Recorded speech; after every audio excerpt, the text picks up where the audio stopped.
Magandang araw po sa inyong lahat mga kapatid. For today's video ay magpapalit tayo ng fuel pump ng ating Airblade 150. So ito po ay nabili natin sa Shopee at nagkakalaga po ito ng 1,800 plus pesos. At kung gusto niyo naman po ng original, meron pong benta sa may mga Honda shop o Honda Elite. At nagkakalaga po ito ng tumataginting na almost 6,000 pesos. Kaya bumili na lang po ako ng ASI kasi wala po tayong budget. So ano nga ba po ang nangyari dito sa Airblade 150 natin? Bakit tayo magpapalit ng fuel pump? Ang nangyari po kasi mga kapatid, kapag mainit po yung makina ay nahihirapan po siyang umandar.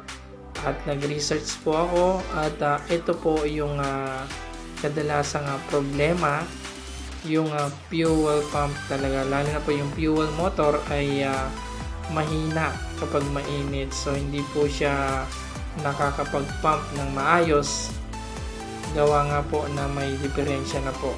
So yan po yan Ayan. So meron po lock na dalawa sa taas.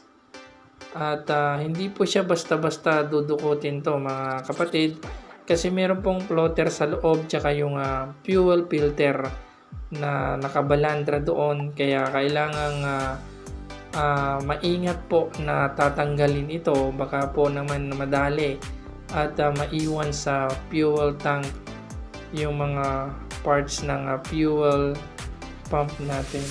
Yan yung nabili po natin sa online. Yan, pwede sa Airblade 150, pwede rin po sa 160. So compatible po sila. So ayan, ito po yung papalit natin, yung bagong bago.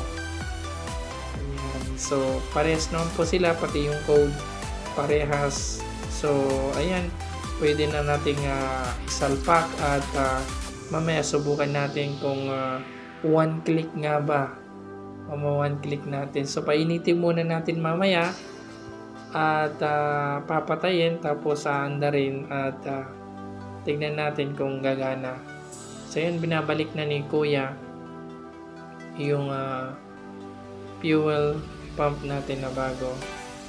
Yan, so mas madali na lang yung paglagay kasi kita mo na yung mga dapat pong iwasan. So yan, nakakabit na mga kapatid. So inandar na.